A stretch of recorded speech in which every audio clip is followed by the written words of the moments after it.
Selamat datang ke Peach Tree Morning Show dari DCI. Cara bijak untuk mula hari anda. Selamat menonton. Hai, saya Geshe Michael Roach dengan kawan-kawan saya Stanley Chen dan Zhou Xiaoping dari Shenzhen, China. Saya gembira dengan virus ni kerana mereka tersangkut di Amerika dan kami berseronok di sini buat perkara-perkara yang berbakti. Mari ke soalan hari ini. Xiaoping mainkan soalan tu. Cuba lagi ya. Halo Geshe-la, nama saya Lu dari Beijing, China. Soalan saya hari ini ialah saya selalu ada hubungan jangka pendek dan saya tak dapat berkembangkannya ke hubungan jangka panjang dan committed. Pawang berkata ini adalah takdir saya. Saya hanya ada hubungan jangka pendek sahaja. Soalan saya ialah bagaimana saya gunakan sistem benih untuk meningkatkan hubungan saya dan menawan takdir saya supaya ada hubungan jangka panjang yang berkomited. Saya nak mula dulu. Soalan ni ada pet P untuk saya. Pet P bermaksud sesuatu yang jengkel, idea, takdir, nasib. Dan pawang berkata kamu akan bermasalah ni selama-lamanya. Saya nak kata PS tapi saya tak sepatutnya cakap buruk ya. Benar-benarnya tak masuk akal untuk memberitahu seseorang bahawa adalah takdir dan nasib yang tidak dapat berubah. Jika perkara datang dari benih-benih kamu, perkara sebenarnya bertentangan. Anda boleh berubah semua keadaan. Jadi pertamanya saya nak beritahu pawang tu dia ditakdir ada bisnes buruk selama-lamanya. Kamu boleh menukar apa-apa saja yang kamu nak. Sekarang cakap tentang benih untuk hubungan pendek dan tidak committed ke hubungan yang panjang. Apakah idea yang anda ada? Wanita dulu. Seperti mana Geshe Michael kata, kami boleh tanam benih untuk cipta masa depan kami. Sebenarnya kami boleh jadi pawang kami sendiri. Kami boleh mereka masa depan yang kami nak, hubungan yang kamu nak. Anda boleh mereka semua ni seperti mereka tumbuhan cantik ni, bunga ni. Dalam tulisan klasik, mereka kata jika kami nak hubungan yang berpanjangan, di sini kami kata bukan sahaja hubungan cinta, ia berkaitan juga dengan hubungan perniagaan, persahabatan. Bagaimana tanam benih untuk ada hubungan yang berpanjangan dari segi cinta, perniagaan dan persahabatan. Dalam klasik, mereka kata tentang bertutur sesuatu yang bermakna dan fokus kepada perkara-perkara yang bermakna. Galakkan kata-kata, elakkan kata-kata yang tak bermakna. Apa maksudnya? Seperti gosip, mengadu, bercakap panjang lebar. Terutamanya kamu buat rancangan besar yang kamu tahu kamu tak akan lakukan. Ya, jadi dalam klasik mereka kata kita wajar berhati-hati supaya berkata perkara-perkara yang penting saja. Kamu akan tanam benih untuk hubungan jangka masa panjang. Sesuatu yang menarik kan? Saya nak tambah tentang perkara pawang tu.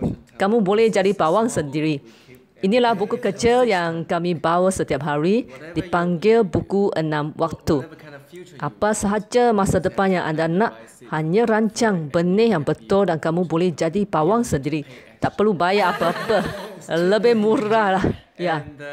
Tambahan sikit dari komen Xiaoping tu.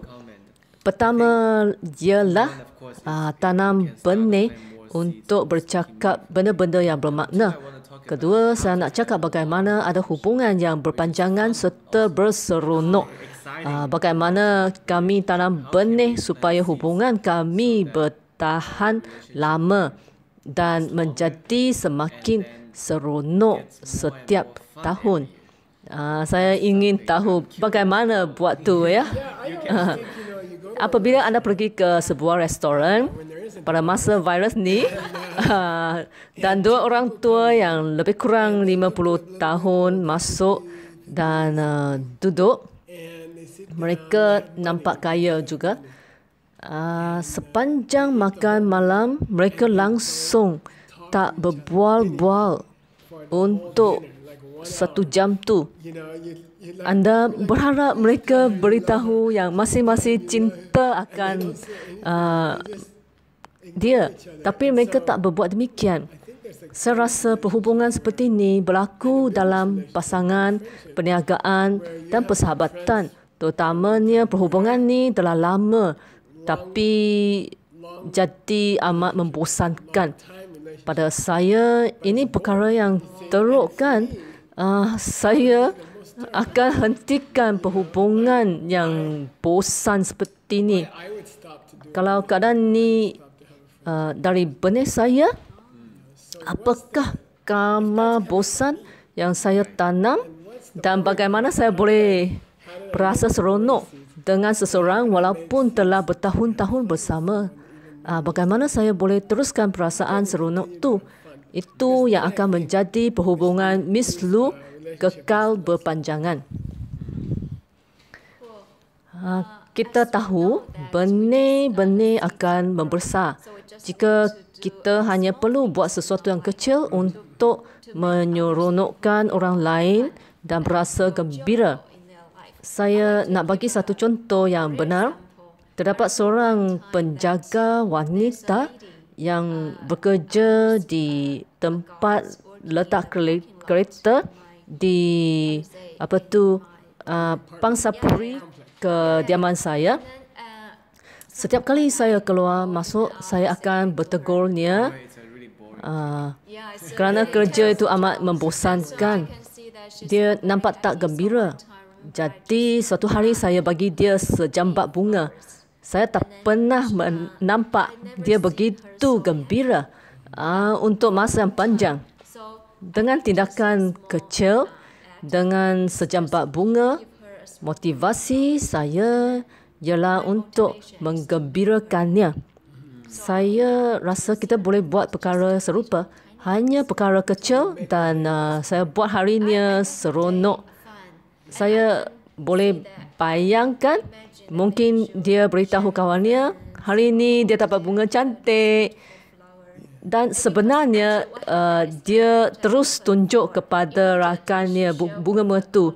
Dia kata, lihat seorang gadis cantik bagi saya bunga. Saya terdengar dia cakap begitu. Saya rasa ini sesuatu perkara kecil tetapi dapat menggembirakan seseorang. Dan tanam benih. Hebat. Saya suka idea ni. Ini tabiat baik yang kita boleh lakukan. Dan saya percaya akan kuasa benih. Pokok-pokok besar, pokok peach contohnya, berasal dari benih yang kecil sahaja. Jadi, tindakan kecil yang seronok ni sungguh berpengaruh. Salah satu perkara yang saya ingin bincangkan, saya percaya satu perhubungan tamat semasa mereka mengkritik antara satu sama lain. Mula-mulanya mereka bagaikan Romeo dan Juliet yang padan. Kemudian mereka mula bertengkar jika sesuatu tak betul dan mereka bertengkar lebih banyak lagi apabila mereka nampak lebih banyak kualiti-kualiti buruk pada masing-masing. Jadi satu lagi perkara yang boleh kita lakukan ialah meneliti kualiti-kualiti baik yang ada pada pasangan kita setiap masa. Dan jangan ambil tak payah tapi bersyukur dan berterima kasih kepada pasangan anda, rakan perniagaan anda tu. Dan saya rasa Gisela mahir dan merupakan contoh yang terbaik untuk kita. Anda selalu berterima kasih kepada orang. Untuk kami yang menerima penghargaan tu, kami rasa sangat gembira dan sedar akan perkara-perkara mulia yang kami lakukan tu. Ia menjadikan perhubungan kami semakin rapat. Jadi, teliti kualiti-kualiti baik yang ada pada pasangan kami dan tunjukkan penghargaan kami kepadanya selalu. Hindarilah minda negatif anda yang nampak kualiti-kualiti buruk mereka tu. Saya fikir ada satu perkara. Kamu tahu selepas kamu belajar tentang kisah Pen, kalau kamu mendengar kisah tu 10,000 kali, kamu akan faham yang semua ni datang daripada kamu sendiri. Ada kecenderungan kalau lebih lama kamu tinggal dengan seseorang tu, kamu akan meneliti perkara yang kamu tak suka mengenainya, yang kamu tak pernah lihat sebelum tu, sebelum kamu kahwin. Ini adalah semakin bertambah. Ini adalah sifat semula jadi manusia. Senarai itu akan jadi semakin panjang. Kalau kamu menentang tabiat tu dengan kisah Pen, kalau selalu fikir tentang kisah Pen, dan kamu selalu fikir yang semua ni datang dari saya. Saya lihat tabiat buruk dari pasangan saya dan hidup ini memang macam ni. Saya selalu mula dengan gembira kerana saya akan mula lihat perkara satu demi satu. Kamu perlu menentangnya dengan kisah Pen dan kata semua ni datang daripada saya lah. Inilah peluang untuk memperbaiki hubungan ni. Jadi, selain itu tidak akan menjadi panjang dan kamu boleh ada hubungan yang baik. Satu lagi perkara yang saya fikir ialah kami kata guna 4 langkah untuk dapat pasangan. Mungkin rakan kongsi, perniagaan atau pasangan peribadi. Kita guna pasangan peribadi sebagai contoh. Nombor 1, kita nak ada satu hubungan pasangan manis. Nombor 2, kami cari orang yang perlukan benda yang sama. Biasanya kita akan cadangkan cari seorang wanita tua, pergi seorang tua di pusat penjagaan. Yang ketiga, ialah kunjungi mereka seminggu sekali dan pastikan komitmen ni dilaksanakan sekali setiap minggu. Dan 4, ialah sebelum tidur, fikir tentang perkara-perkara baik yang telah anda lakukan. Satu lagi perkara yang saya sedar apabila menggunakan 4 langkah tu, mereka berjaya mencapai tujuan mereka dan mereka berhenti melakukannya. Jadi, mungkin cadangan yang bagus sebagai pasangan, kamu boleh buat pelan 4 langkah bersama-sama. Pergilah melawat wanita tua di pusat penjagaan itu bersama-sama. Xiaoping dan saya selalu buat perkara bersama-sama untuk membantu orang lain. Yang inilah cara yang baik untuk mengekalkan hubungan kami. Ya, satu lagi perkara, tahukah anda senang untuk menawar hati dalam hubungan? Saya tahu ada orang yang jadi pilu. Saya jumpa dengan ramai orang dan saya dah hidup lama dan saya berjumpa mereka yang bermasalah dalam hubungan mereka. Mereka kata saya berhenti dalam hubungan. Saya tak nak ada apa-apa perhubungan lagi. Saya pernah lihat dah selama 20 tahun, 30 tahun, mereka enggan ada apa-apa perhubungan dengan orang lain kerana mereka terluka atau kecewa. Bagi saya, dia seolah-olah satu tragedi untuk menghabiskan hidup anda dalam perasaan marah atau berfikir yang anda tak akan ada hubungan lagi. Saya pernah berjumpa mereka yang bersifat seperti ini. Ini adalah tragedi yang dahsyat. Sudah tentu mereka boleh dapat hubungan yang cantik lah. Mereka cuma perlu belajar tentang sistem benih. Inilah pendapat saya. Saya rasa telah penting untuk bergembira. Saya suka beritahu orang bagaimana untuk mempunyai benih untuk bergembira. Saya suka memerhati sekeliling untuk mereka yang bosan. Saya mempunyai beberapa jenis kegemaran. 3 jenis. Saya boleh fikirkan ada 3 jenis. Paling bosan yang saya boleh fikirkan ialah di lebuh raya. Mereka mengutip duit dan duduk di dalam pencemaran udara yang berbahaya dan terpaksa mengira wang kertas tu tak bermakna pun. Ini kerja yang bosan. Orang kerja di kedai runcit juga senang berasa bosan. Saya tak pasti di China kamu lebih teratur. Di Amerika, mereka duduk di sana saja, tekan nombor seperti 13 sen, tak bermakna langsung. Hidup mereka sepatutnya lebih bernilai daripada 13 sen. Tapi pada saat tu mereka kena type 13 sen, kena lihat 13 sen dan ambil 13 sen dari anda. Saya ada satu hela baik yang kamu boleh buat kepada orang yang bosan ni. Hanya ambil 1 minit saja. Saya bukan seorang yang suka keluar di awam. Atas pentas saya okey, saya boleh bercakap. Tapi di kedai, saya pendiam. Tak bercakap dengan orang lain. Tapi bila saya nampak orang tu sangat bosan, saya berkata, "Hey, saya nak bawa isteri saya tonton wayang. Kebelakangan ni, kamu pernah tak tonton wayang yang bagus? Setiap orang tonton wayang bagus kan? Saya fikir jika kamu berusaha sedikit, buat hidup orang lain seronok kerana hidup ni susah dan bosan untuk ramai orang. Hanya berusaha sedikit. Hanya senyum kepada mereka dan benih itu akan menyebabkan hubungan anda seronok."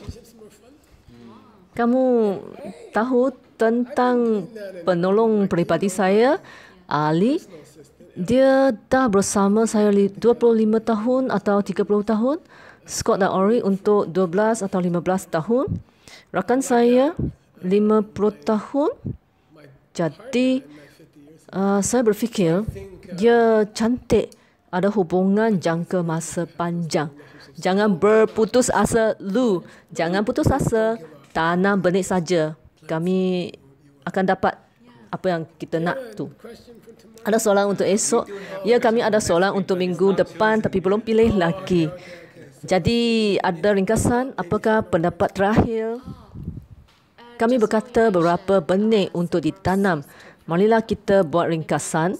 Yang pertama, kata-kata bermakna untuk hubungan jangka masa panjang. Kedua, kami berbincang tentang bagaimana ada hubungan seronok dan gembira lama. Bukan satu hubungan yang bosan, lama. Menggerikan, ya. Dan saya nak tambah lagi, iaitu selepas menanam benih, saya berpendapat ia sangat membantu jika kita mendedikasi tenaga benih baik itu kepada matlamat hubungan jangka masa panjang yang seronok dan komited. Bukan kami saja, kami boleh berharap dengan dedikasi tenaga benih baik ni kepada sesiapa yang nak hubungan jangka masa panjang yang seronok. Dengan cara ni, kami boleh simpan benih ni dan menghantar tenaga kepada matlamat kami. Ia boleh buat benih buka lebih cepat. Cool. Oh, saya setuju. Itu je.